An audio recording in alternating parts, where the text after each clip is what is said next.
Grand Admiral Vexthor of the Varaxian Empire stood aboard his flagship, the Eternal Dominion, his scaled hands clasped behind his back as he studied the holographic display of Earth's defense fleet.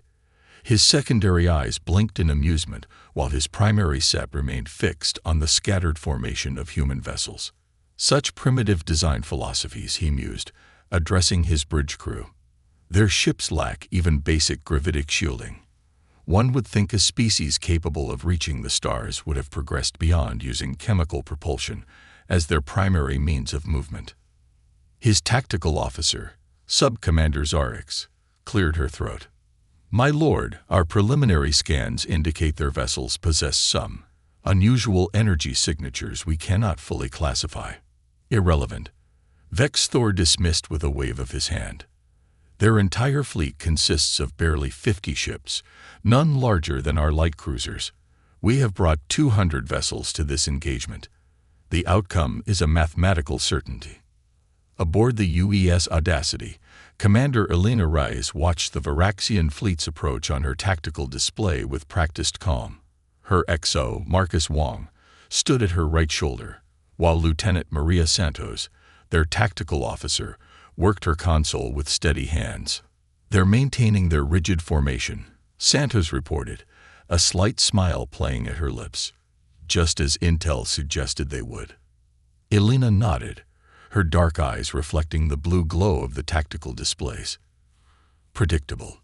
A civilization that's dominated their sector for 10,000 years without serious challenge would be. They've forgotten how to adapt." She tapped her console, opening a channel to the fleet. "All ships, this is Commander Reyes. Execute Operation Scattered Thunder. Authorization code, Murphy's Law." The human fleet's seemingly random formation suddenly shifted. Ships that had appeared to be drifting aimlessly snapped into new vectors with precision that belied their supposedly primitive nature. The Varaxians watched with mild curiosity as the human vessels appeared to flee in different directions. "They scatter like prey," Vexthor observed with satisfaction. "Divide our fleet into pursuit groups. Let none escape to warn their homeworld." On the Audacity, Elena's crew worked with the quiet efficiency of people who had drilled for this moment countless times. "All ships reporting ready, Commander," Wong announced. "Quantum entanglement networks synchronized." "Beautiful," Elena replied, allowing herself a small smile. "Lieutenant Santos, are they taking the bait?" "Like a moth to flame, ma'am. Their fleet is breaking formation to pursue our scattered ships, exactly as the simulations predicted." Elena leaned forward in her command chair. "And that, ladies and gentlemen, is why you don't let your technology make you arrogant. Initiative, Zergling rush, execute on my mark." Throughout the human fleet, hidden compartments on each vessel cycled open, revealing rows of what appeared to be simple missiles. The Varaxian sensors dismissed them as primitive chemical propulsion weapons, hardly worth noting. That was their second mistake. Their first had been assuming humanity's chemical engines meant they lacked advanced technology. In reality, it meant humans had mastered the art of hiding their true capabilities in plain sight. Mark. The missiles launched. Instead of conventional propulsion, they moved under the power of miniaturized Alcubierre drives, each one containing a payload that had taken Earth's finest minds years to perfect. Quantum-locked spatial distortion devices. On the Eternal Dominion's bridge, alarms suddenly blared. "My lord," Zarix called out, her scales paling. "Those projectiles, they're creating localized space-time distortions. Our shields aren't." The Varaxian fleet's formation dissolved into chaos as ships found themselves caught in bubbles of warped space-time. Their much-vaunted gravitic shields worse than useless against weapons specifically designed to turn their own technology against them. Elena's voice was steady as she gave her next order. "All ships, execute attack pattern Delta. Show them why humanity chose to master multiple technologies rather than relying on a single paradigm." The human fleet's chemical engines roared to life alongside their more advanced systems, their primitive technology allowing them to maneuver freely through the spatial distortions that had trapped the Varaxian vessels. Each human ship now demonstrated the true purpose of their seemingly inefficient design. They were hybrid vessels, capable of switching between multiple propulsion systems and weapon types to adapt to any situation. As the battle unfolded, Vexthor watched his carefully orchestrated assault crumble in the face of human ingenuity. His mighty fleet, terror of 1,000 star systems, was being systematically dismantled by vessels he had dismissed as primitive mere minutes ago. "Signal the fleet to regroup," he commanded, but the quantum entanglement network the Viraxians relied on for communication was being disrupted by the human weapons. His ships, trained to operate only under direct command, fell into disarray. Elena watched the chaos with grim satisfaction. "Send the message we prepared," she ordered. Across the Viraxian fleet, commanders received a transmission in their own language. "Attention, Viraxian forces. You have witnessed only a fraction of humanity's true capabilities. Your assumptions about our technology have cost you this battle. The choice of whether it costs you this war rests in your hands. We await your response." The first battle between humanity and the Viraxian Empire lasted less than 20 minutes. It would be remembered throughout the galaxy as the day a primitive species taught an ancient empire the price of underestimation. The aftermath of the initial engagement left the Viraxian fleet regrouping at the edge of the Sol system. In his private command chamber aboard the Eternal Dominion, Grand Admiral Vexthor faced the holographic projections of the Imperial High Command with as much dignity as he could muster. "Impossible," High Commander Cthrix declared. All four eyes narrowed in disbelief. "You claim these humans defeated our most advanced fleet using deliberately primitive technology." "Not primitive," Vexthor corrected, his scales shifting colors with embarrassment. "Disguised. They built their entire defense strategy around our assumptions. Every piece of seemingly outdated technology served a specific purpose in countering our advantages." The discussion was interrupted by urgent alerts. On the main bridge, Sub-Commander Zarix's voice crackled through the command channel. "My lord, the humans are moving again. But something's wrong with our sensors." Aboard the UES Audacity, Commander Elena Reyes studied the tactical display with satisfaction. "Status of Operation Paper Tiger?" she asked. Lieutenant Santos grinned at her console. "The decoy drone swarm is performing perfectly, Commander. Our quantum ghost projectors are making each drone red as a full-sized warship on their sensors.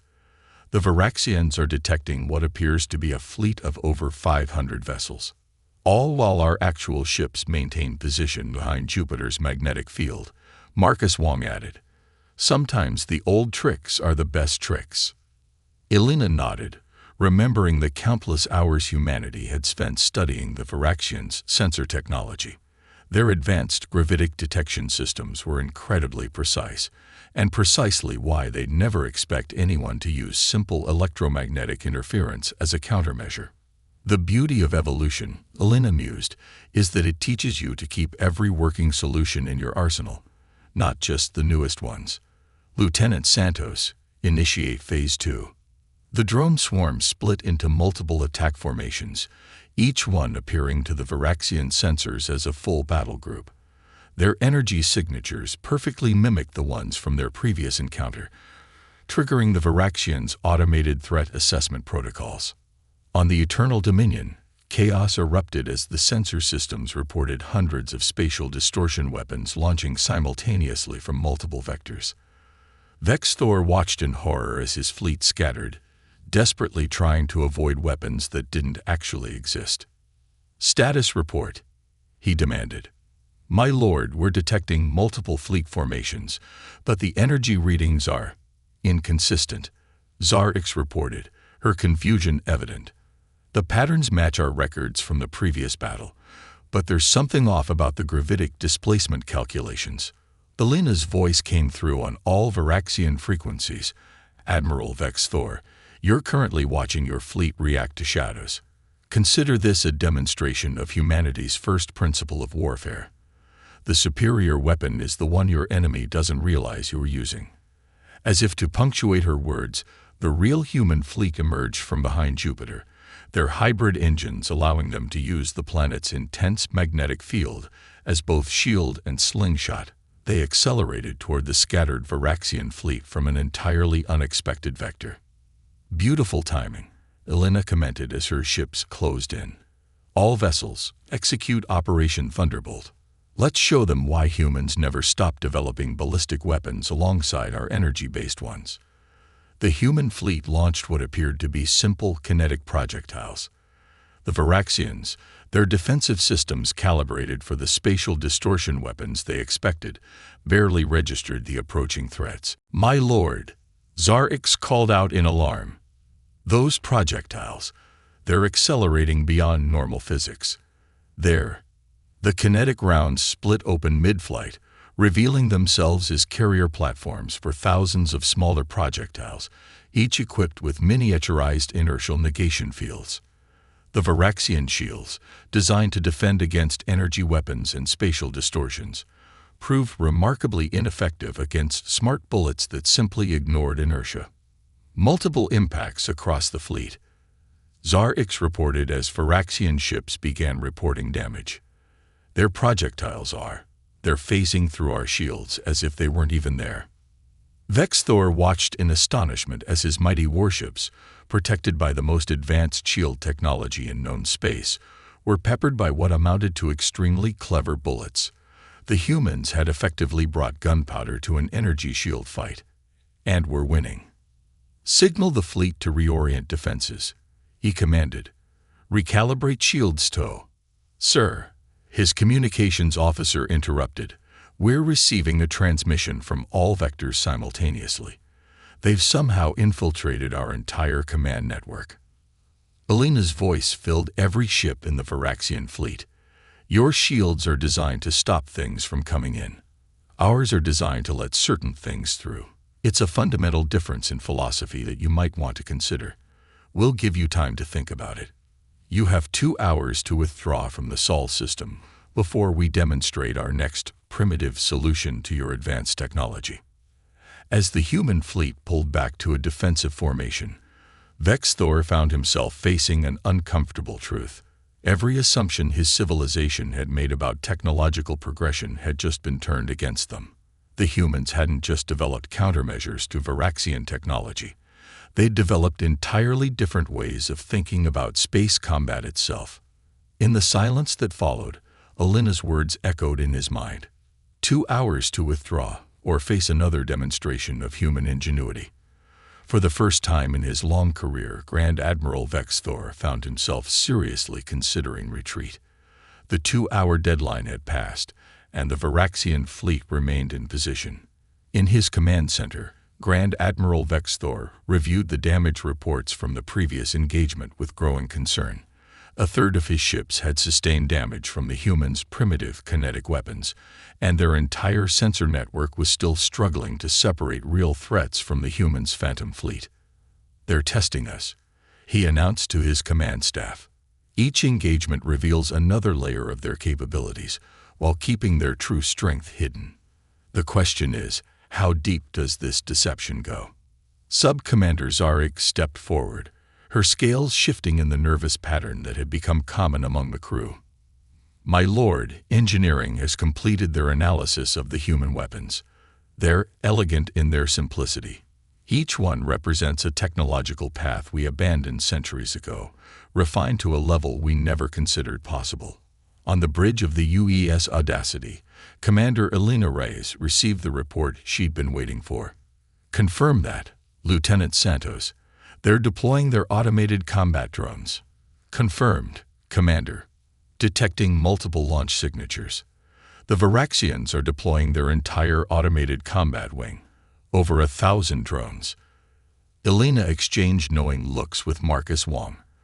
The Varaxians' AI-driven combat drones were famous throughout their empire, and infamous for their rigid programming. Time to show them why humans still put pilots in our fighters. Launch the Wolfpack. From the hangars of the human fleet emerged squadrons of what appeared to be grossly outdated fighter craft. Unlike the sleek, AI-driven Varaxian drones, these were angular, bulky, and distinctly manual in their operation. Those can't be their actual combat craft, Vexthor stated flatly, watching the human fighters approach. More deception. My lord, Zarix interrupted, we're detecting organic life signs in each fighter. They're manually piloted. The space between the fleets erupted in chaos as human fighters engaged Viraxian drones. The difference in approach became immediately apparent, where the Viraxian drones operated with perfect efficiency according to their programming. The human pilots flew with controlled reckless abandon, using maneuvers that no sane AI would attempt. This is Wolf Leader, Captain Maya Patel's voice crackled through the human combat network, confirming that the drone's targeting algorithms can't adapt to our randomized flight patterns. They're still trying to predict where we should be based on optimal flight paths. Elena watched the battle unfold with satisfaction. Sometimes the best way to beat a perfect system is to be perfectly unpredictable. All ships, execute Operation Wild Hunt.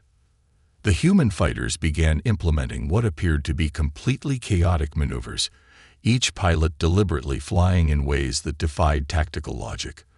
The Viraxian drones, programmed to counter expected combat patterns, found their targeting systems completely overwhelmed by the apparent madness of human combat tactics. 60% of their drone force has been eliminated, Santos reported with a grin. Their remaining units are attempting to adapt, but they can't create new combat protocols fast enough to counter our pilots' improvisation.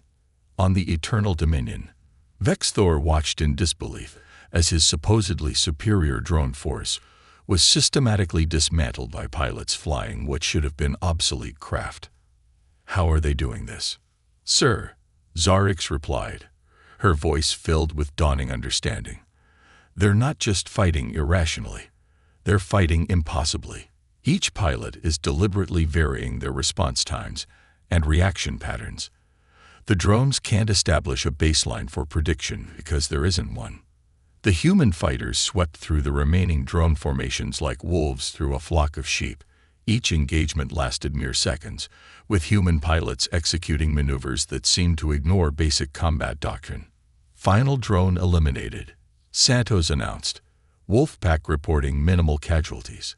The Viraxians' remaining ships are adjusting their formation. Elena nodded, then opened a channel to the Viraxian flagship. Admiral Vexthor, I hope you're beginning to understand.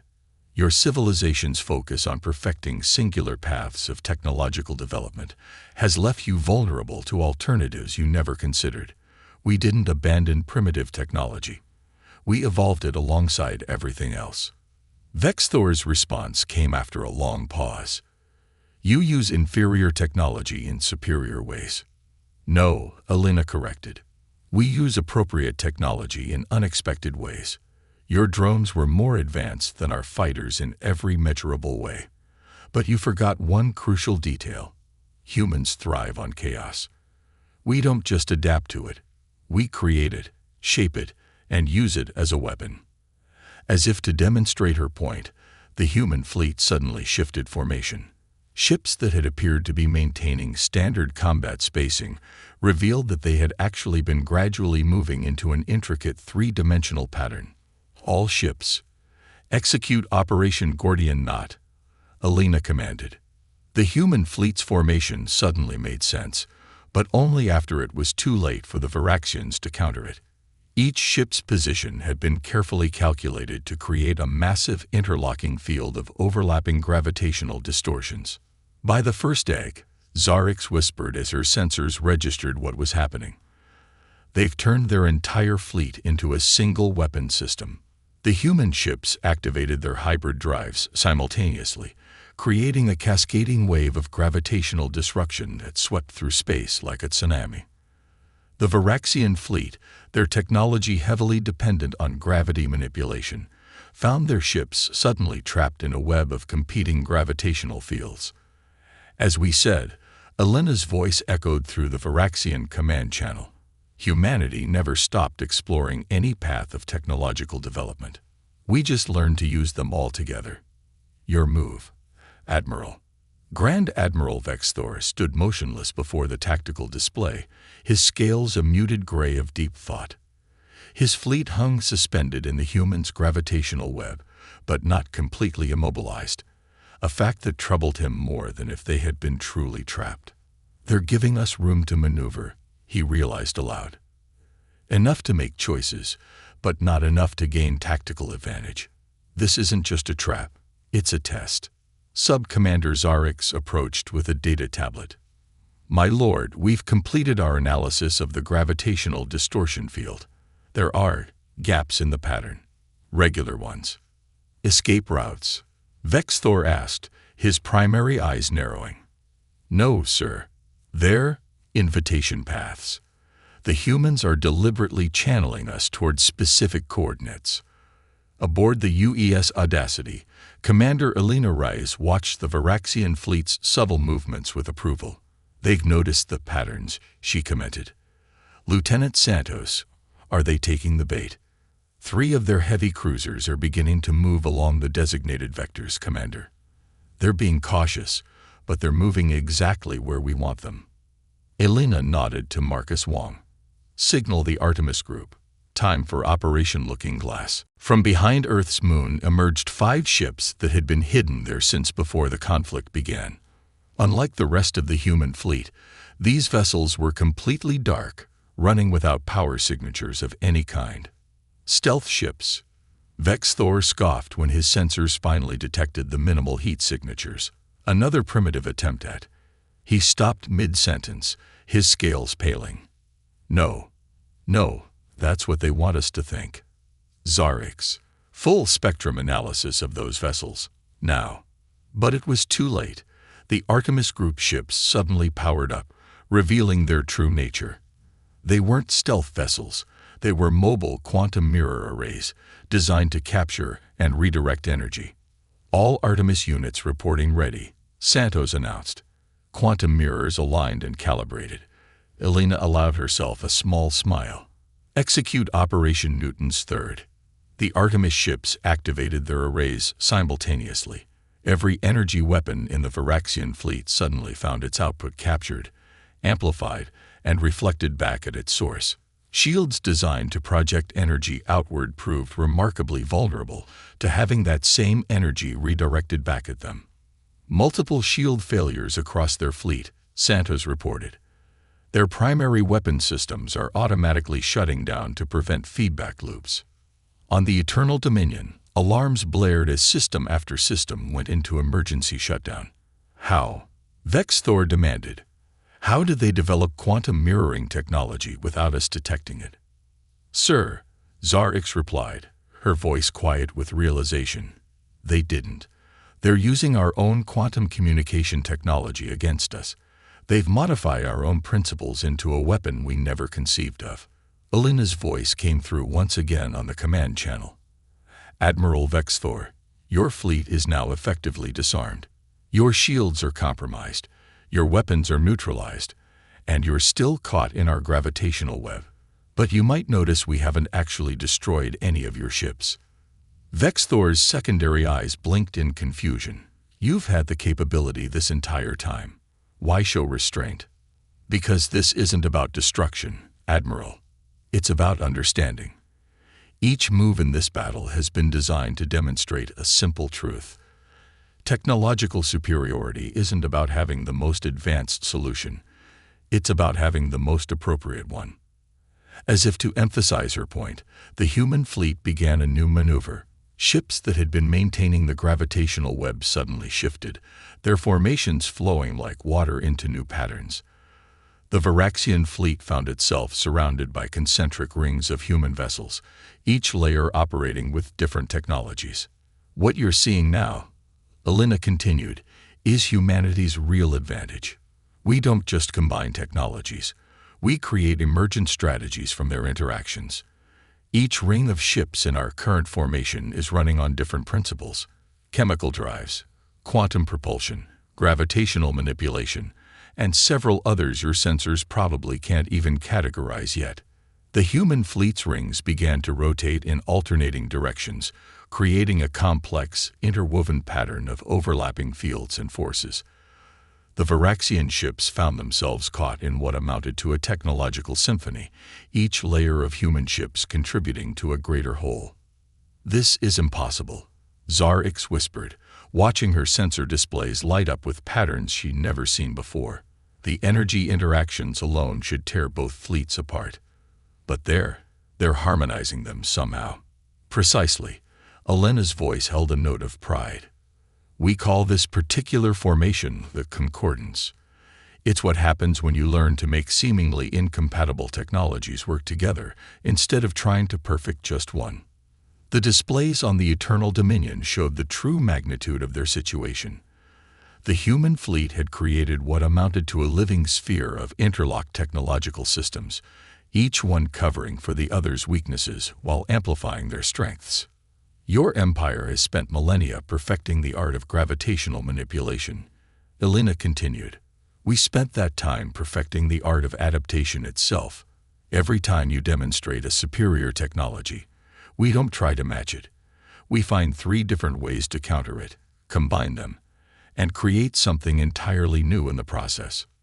Vexthor stared at the tactical display, finally understanding the true nature of the battle he'd been fighting. It had never been about military might or technological superiority. Every move, every engagement, had been a carefully orchestrated lesson. "The question now, Admiral," Elena concluded, "is whether you're ready to learn from it." In the aftermath of the Concordance demonstration, a tense silence filled the space between the fleets. Grand Admiral Vexthor stood in his command center, surrounded by holographic displays showing the intricate dance of the human fleet's interlocking technological systems. For the first time in his long career, he found himself genuinely fascinated rather than merely calculating tactical advantages. "Send a priority message to High Command," he ordered, his scales shifting to the deep blue of certainty. "The humans are not what we thought they were. They're something far more interesting." Commander Elena Reyes received the Viraxian transmission aboard the Audacity with Marcus Wong and Lieutenant Santos at her side. "They're requesting a direct meeting," Santos reported, surprise evident in her voice. "The Admiral himself wants to come aboard."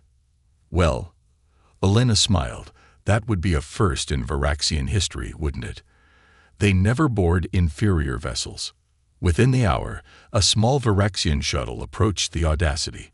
The human crew watched with barely contained curiosity as Grand Admiral Vexthor, accompanied by Sub-Commander Zarix, stepped onto their bridge. The Viraxians' towering, reptilian forms made the space feel suddenly cramped, but their body language spoke of respect rather than aggression. "Commander Reyes," Vexthor began, his translator converting his complex harmonics into clear English, "I must admit, in all my years of service, I have never encountered a species that has so thoroughly challenged our understanding of technological progression." Elena gestured to the tactical display showing both fleets. "Perhaps that's because you've been looking at progression as a linear path, Admiral. Humanity learned early that every dead end might just be a new beginning from a different angle." Zarix stepped forward, her scales rippling with academic excitement. "Your concordance formation, it shouldn't work. The interaction of so many different technological principles should create catastrophic interference patterns. Yet you've somehow turned that potential chaos into a symphony of systems." "That's because we stopped trying to eliminate chaos," Marcus Wong explained. "We learned to use it. Every technology has its flaws, its chaos points. But if you arrange those chaos points carefully, they become part of the pattern itself." Vexthor finished, his primary eyes widening in understanding. "Your entire approach to space combat, to technology itself, is based on this principle. You don't try to impose perfect order. You create order from imperfection." Elena nodded. "Humanity's greatest strength isn't our technology, Admiral. It's our ability to see connections where others see only contradictions. Every piece of technology you dismissed as primitive is part of a larger whole." The tactical display shifted, showing recordings from the battle. Chemical engines working in harmony with quantum drives. Kinetic weapons enhanced by gravitational fields. simple fighters executing maneuvers that turned the perfection of AI against itself. Your empire has achieved incredible things through specialization, Elena continued. But you've forgotten that evolution favors adaptability over perfection. Every time you perfected one path, you abandoned a dozen others that might have led to different kinds of advancement. Vexthor's scales shifted to a deep green of wisdom gained. And now we find ourselves vulnerable to those abandoned paths, refined and combined in ways we never imagined. He straightened to his full height. The High Command has authorized me to offer terms. Terms of our surrender? Elena asked, one eyebrow raised. No, Vexthor's translator conveyed what might have been a chuckle. Terms of alliance. Your species has demonstrated not just tactical superiority, but a fundamentally different way of thinking about technological advancement. The Empire has grown stagnant in its certainties. Perhaps it's time we learn to embrace a little chaos. Elena shared a look with her officers before responding. An alliance would be welcome, Admiral, but it would have to be one of equals. We won't be a client species or a tributary state. After what we've witnessed, that was never going to be an option. Vexthor gestured to the display showing the Concordance formation. Your technology may be more primitive in some areas, but your mastery of technological integration far exceeds our own. We have much to learn from each other. The meeting concluded with the first steps toward a historic agreement. The Viraxian Empire, for the first time in its long history, would enter into an equal partnership with another species. As Vexthor prepared to return to his ship, he paused at the bridge entrance. Commander Reyes, there's one question that has been bothering me. Your ships, your weapons, your entire strategy. How long did it take your species to develop this approach? Elena smiled. Admiral, every piece of technology you saw today was developed because, at some point in our history, someone looked at an impossible problem and said, I wonder what would happen if. We never stopped asking that question. That's the real secret of human innovation. As the Viraxian shuttle departed, Marcus Wong turned to Elena. Think they'll actually follow through with the alliance? They don't have a choice, Elena replied, watching the shuttle dock with the Eternal Dominion. We showed them something they've never seen before, a future they couldn't predict. For a species as old as theirs, that's irresistible. The human fleet began powering down the Concordance formation, each ship returning to normal operations. But the pattern they had demonstrated would remain burned into Viraxian tactical databases forever, a testament to humanity's unique approach to the challenges of space. Send word to Earth, Elena ordered. Tell them Operation Teaching Moment was a complete success, and add a personal note. Sometimes the best way to prevent a war is to show your potential enemy something more interesting than conflict. As both fleets prepared to depart for their respective territories, the stars seemed to shine a little brighter. Humanity had gained powerful allies. The Viraxians had learned valuable lessons about the dangers of technological stagnation, and the galaxy had witnessed the birth of a partnership that would reshape the understanding of what was possible when different paths of advancement converge. The age of single-path technological development was over. The era of technological harmony had begun.